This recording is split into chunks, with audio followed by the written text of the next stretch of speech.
You're tuned in to the Ross Tucker Football Podcast, guiding your gridiron journey, none other than your host, former NFL lineman, Ross Tucker.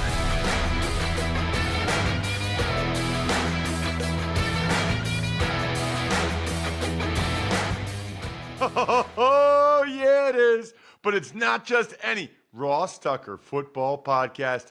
It's a teaching tutorial Thursday, which means class is about to be in session with Professor Greg Cosell from NFL Films University momentarily. Love Greg Cosell Thursdays. A lot to get to. I mean, in the last 24 hours since we did yesterday's show, 3 Hall of Fame coaches, all in their 70s, are moving on. And I don't know how many of them sound like Saban won't coach anymore, but Pete Carroll kind of sounded like he still wanted to. And I'm very confident Bill Belichick will. We'll get into all that momentarily. We are presented, of course, by DraftKings. You guys know the deal. Tomorrow, already, I'm giving out winners because you're all winners if you listen to the show or you watch youtube.com/Ross Tucker NFL. But those of you that go the extra mile by spreading the word this week, all you have to do is reply to any of the live streams of this show, YouTube, Instagram, Facebook, Twitter. Just reply to any of them. That's how you win. I got some awesome press passes coming up this week. I'll be in the booth with Kevin Harlan in Kansas City Saturday night. I'll be on the sideline with Spiro Didis and Mike Mayock Sunday night in Detroit. Going to be fantastic. Sponsor confirmation, email winner. That's pretty easy. You take advantage of the code and get Emery's draft guide from the College Draft Podcast. You guys know about the YouTube shout out. I already gave you the URL there. No new patrons today, so it's Big Show time. The Big Show.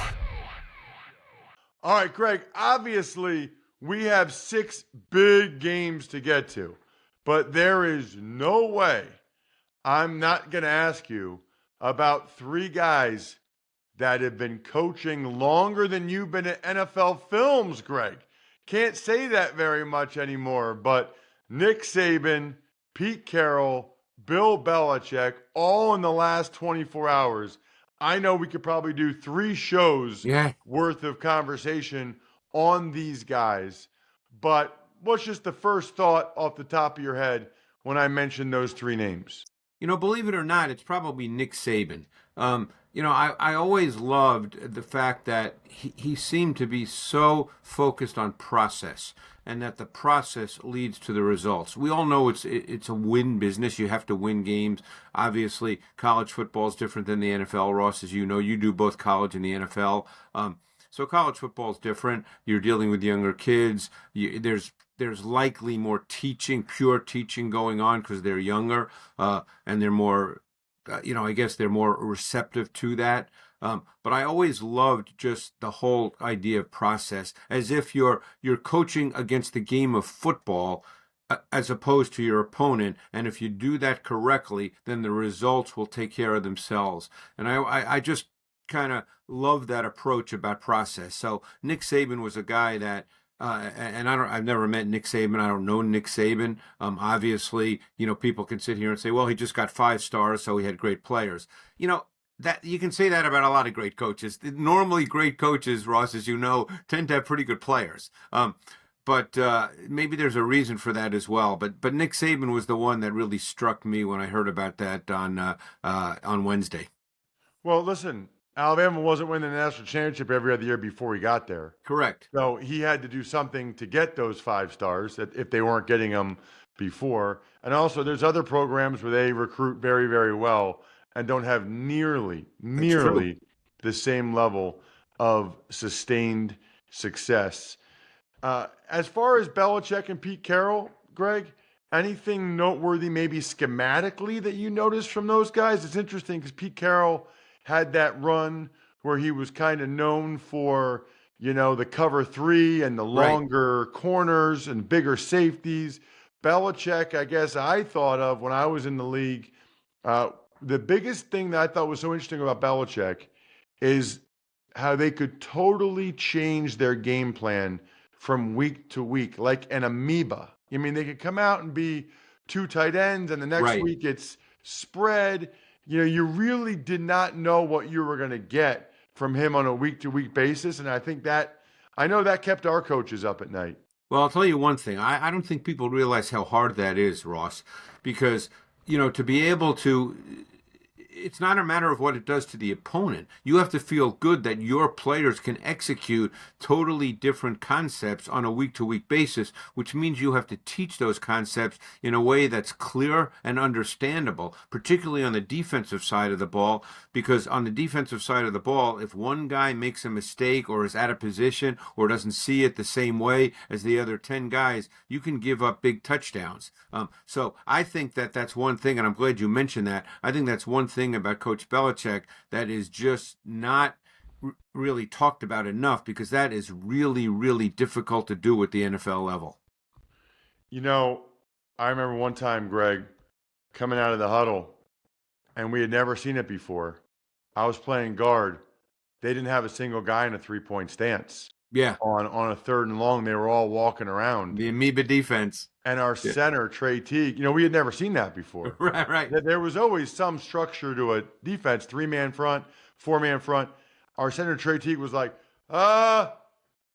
just block somebody. Right. That was his call, Greg, because we didn't know. It was the first time we had seen it. Yep. And, man, that was something else. And I'll also always remember just how well. And look, I'm talking about Belichick like he's done. He's not done.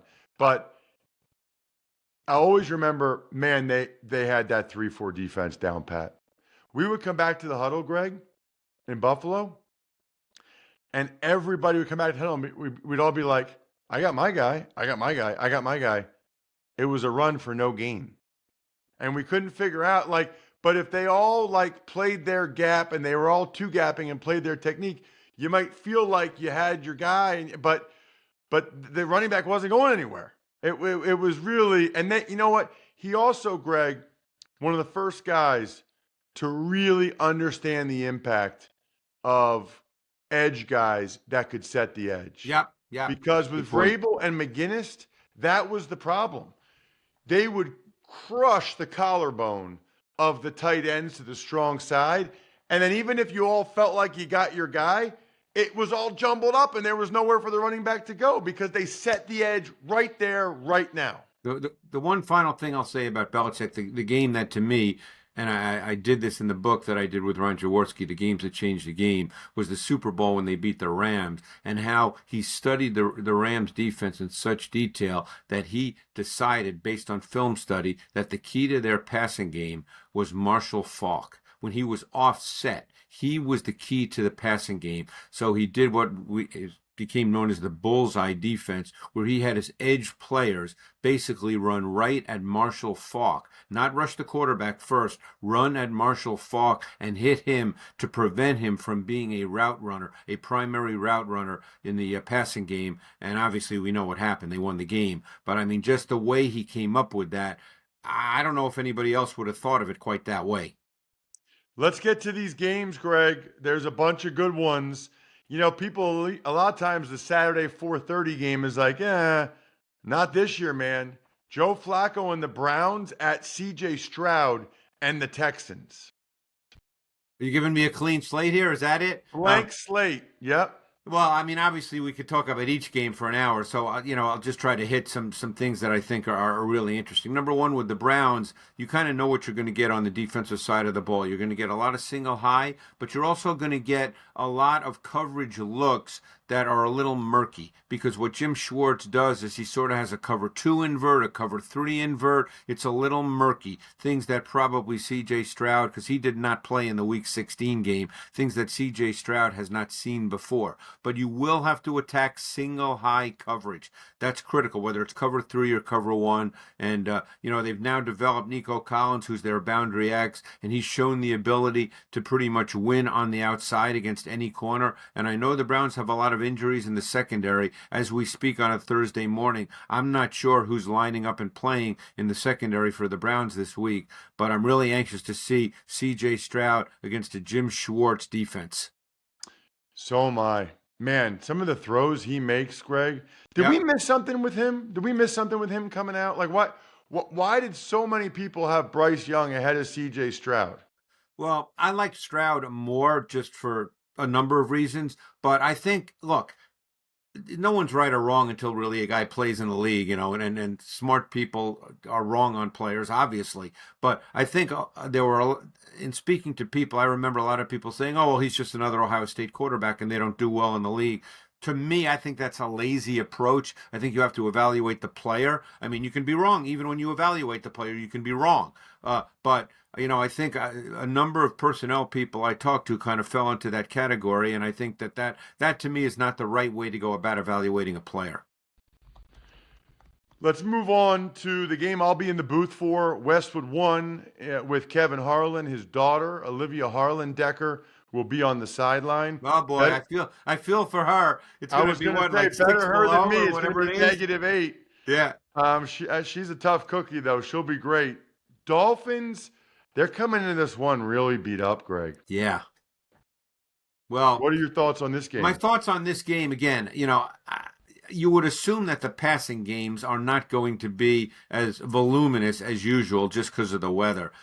Mike Martz had a really interesting comment where he said that it's not so much the quarterback, it's the receivers, because it's like catching a rock. And he says it's really hard to catch a football in that weather. So let's assume for a moment that no one's throwing it 45 times. I think the run games become a big factor. I'm really anxious to see the Chiefs run game with Isaiah Pacheco because they've been really good with the gap scheme run game. I really like Pacheco as a runner. I think their guards are really good. When you're talking about gap scheme, you're more often than not talking about pulling guards. And I think Trey Smith and Tooney are really, really good at that. I think you would agree with that. So I'm very anxious to see their run game against a Dolphins defense that's a little bit beat up. And don't forget, even though their tackles are not beat up, in the gap scheme run game, you're doubling tackles, so I think that might be something to look for in this game. I think that's well said. Anecdotally, Greg, the colder it is, the harder the ball is, which makes it harder to grip. Yep. So I can speak to this as a guy that started games at center in Buffalo, at the Meadowlands or whatever. The harder the ball is, it's like it expands. I don't know all the deflate stuff. All I know is the warmer it is, the easier it is to grip because it's like softer. The colder it is, the harder the ball gets. It like expands, and it's hard to grip, Greg. Really hard to grip. Yep. I didn't have big hands. I don't have big hands. So it was I did not like the colder it was, the harder it was for me to really get a good grip on the football to snap it. So I guess that makes some sense. I think it's a little bit easier maybe if you're catching it with two hands and you're using gloves. But as a center, I wouldn't really use gloves because I wanted to really feel that ball, and it was not easy. What is easy, speaking of cold, is what cold beer to drink this weekend. It's Labatt Blue Light. Drink some of those with your friends and live life to the power of we. Always enjoy responsibly. Beer, Labatt USA, Buffalo, New York. 4 more games to get to. Greg, let's get to the 3 on Sunday. The Steelers and the Bills. Steelers are playing better ball. The Bills, man, they are so fun. Josh Allen, Greg, here's my new line on Josh Allen. He's like Superman, and turnovers are his kryptonite sometimes. Yeah, but they're still a Josh Allen team when you get right down to it. You can talk about the run game, and they do want to run the ball, but at the end of the day, they're going to go with Josh Allen, and he was phenomenal after the first quarter in the last game. He was 14 for 15 in the second half. I kind of like what they did offensively. They did a lot of quick rhythm throws. They kept him, hit that back foot, get the ball out, stay consistent with his mechanics, deliver the football. The Steelers play a certain way. They can only play one way on offense. They're going to have to be able to run the ball. If they cannot run the ball, their offense is going to have a really, really difficult time. We know they're going to be without T.J. Watt on defense. That's a problem. So the Steelers, in a sense, can win one way. I think you have to look at this Bills defense and what Sean McDermott has done with all the loss of some really key players, and yet this defense has played at a really, really high level. And I think that's a real tribute to Sean McDermott and that coaching staff. So, Greg, when you have George Pickens and Deontay Johnson and Pat Freiermuth, should they only be able to win one way? Well, you get to your quarterback. I mean, look, my guess is there's a reason that Mason Rudolph has not played a lot in this league, and when for the most part he's played, he hasn't played extremely He holds well. on to the ball, that's for sure. What's that? He holds on to the ball. He does. On the one hand, I admire his willingness to stay in there in the pocket. But on the other hand, there's like 3 plays in a row where like the balls get knocked out of his hand by the Ravens on Saturday. I mean, I think you're going to see them attempt to hit some vertical shots against the corners. I don't know, as we speak on a Thursday, what Rasul Douglas's status is for the game. We saw him come out, I think, in the second quarter with a knee injury. They will take vertical shots off play action. That's the way they're going to have to try to create some explosive plays in the pass game. And Mason Rudolph can make those throws. Even going back to college at Oklahoma State, he can throw the vertical ball, but he's not consistent from the pocket in terms of, just running a pass game. And, the weather's not supposed to be an issue in Buffalo at all. So the question is, can they run the ball? Can they sustain offense? Can they control the pace and tempo of the game? Or are they going to be caught with a lot of 3 and outs or 4 and outs or 5 and outs and not really be able to sustain offense? Packers, Cowboys. I think we'll have some explosive pass plays in that one, Greg. Yeah, I mean, let's look at it from the Packers' perspective. One point that's not really being talked about because Jordan Love's played exceptionally well is in each of the last 3 games, Aaron Jones has carried more than 20 times and rushed for more than 111 yards, and he looks spry, he looks fresh. But the Packers are a team that uses motion almost as much as any team in the league. Jaden Reed's become their movement motion player. They're going to play against a lot of man coverage. You'll see a lot of motion to get free access off the ball.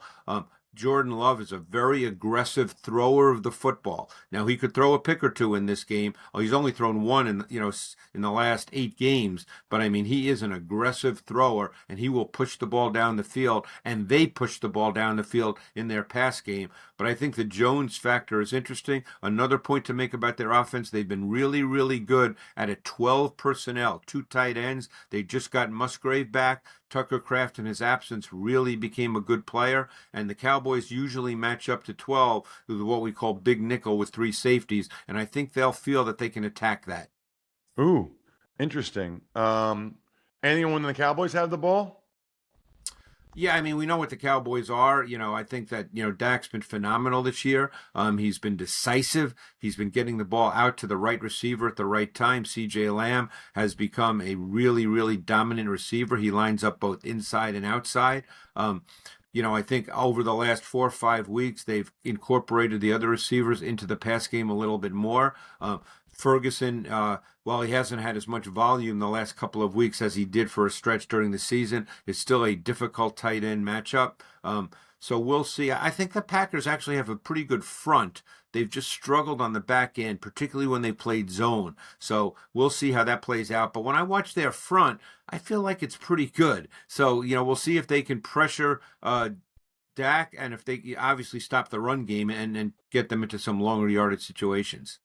Rams, Lions, Sunday night, Greg. I can just tell you're so excited. That one. You're dealing with 2 pass offenses that I just absolutely love to watch. You're dealing with reduced splits. You're dealing with motions. You're dealing with stacks, bunches. They do such a good job with their route concepts, with their spacing. I don't want to say they make it easy for the quarterback. Nothing's easy for a quarterback in the NFL, but they really do such a good job of defining throws.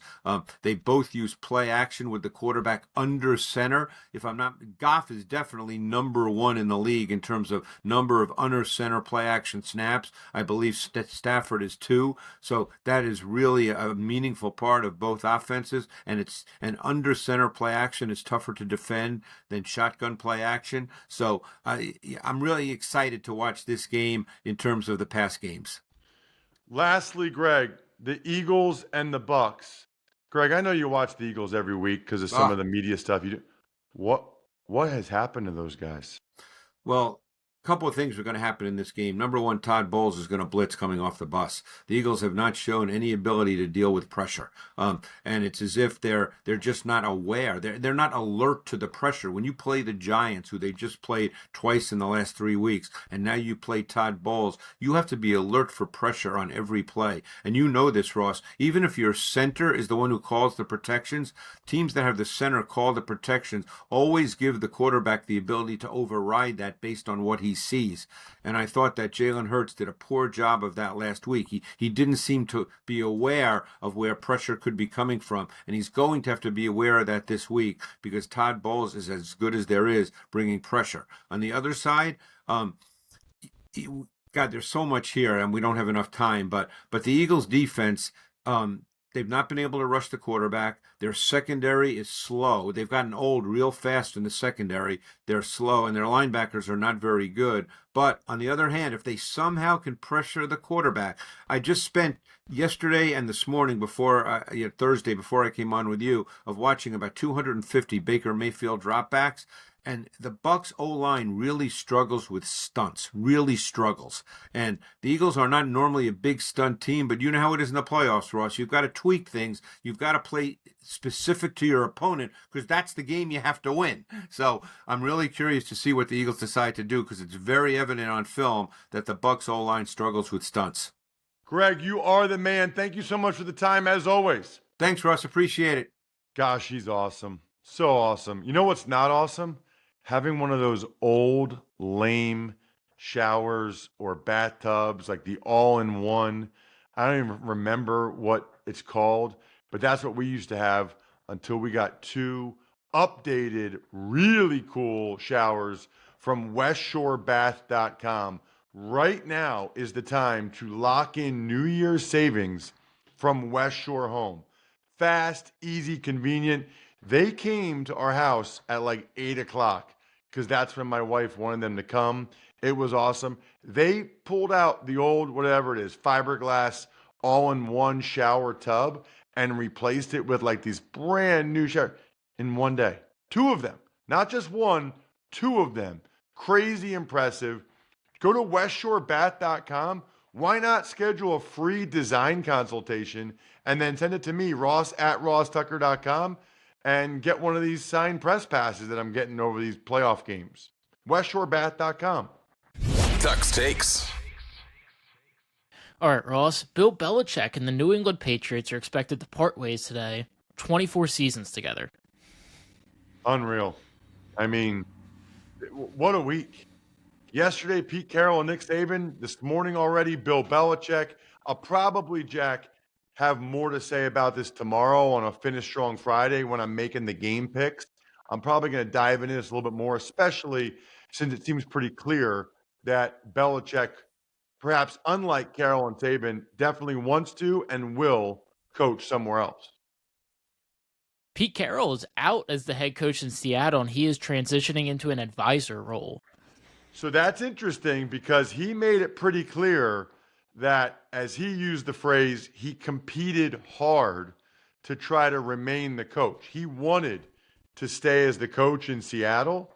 So they say an advisor role, but he even said he didn't really know what that meant. And he made it very clear he wanted to keep coaching somewhere. So that is one to keep an eye on, just like you keep an eye on your DiGiorno pizza. Whether it's hosting game day, movie night, DiGiorno knows that planning a watch party on a budget isn't easy. You need the perfect setting, perfect squad, and the perfect eats. Luckily, you're a game time mastermind, and you know that grabbing DiGiorno Classic Crust Pizza can bring home a dub because it's packed with half a pound of cheese, sauce, and other toppings and comes at an incredible price. Make the game-winning call and grab a DiGiorno Classic Crust Pizza from the grocery store today. It's not delivery, it's DiGiorno. Alabama head coach Nick Saban is retiring at age 72. Right, and I know this isn't quote-unquote NFL news, but guy had a couple stints in the NFL as a DC with the Browns, head coach with the Dolphins. I actually played against him. The only regular season game I played in for the Patriots was against Nick Saban. And I talked to him about that when I called that Alabama-Ole Miss game this year. He loved talking about the old NFL days with the Browns back in the 90s. That was like all he wanted to talk about. Two more notes, Jack. The Bears fired their offensive coordinator, Luke Getsy, and 4 other coaches. I'm not that surprised by that. The Giants and defensive coordinator Wink Martindale mutually parting ways. I might have more to say on all those things tomorrow. In fact, I think we're done here. Thanks for tuning in to the Ross Tucker Football Podcast. Make sure to also check out Even Money, Fantasy Feast, and College Draft, all on the DraftKings Network on Samsung TV Plus, YouTube, or subscribe to the podcast on your favorite platform. Shout out to myfrontpagestory.com. I'm telling you guys, it is by far the best Valentine's Day gift you could ever get a loved one. And just do it now before you forget and you're scrambling late as to what to get somebody for Valentine's Day. We also have Pizza Boy Brewing, Sporticulture, HumanHeadNYC.com, SteakhouseSports.com, BackOfficeSchedule.com. Those are all of the I think we're done here members of Patreon.com/RT Media that get a shout out at the end of every show for only $100 a month.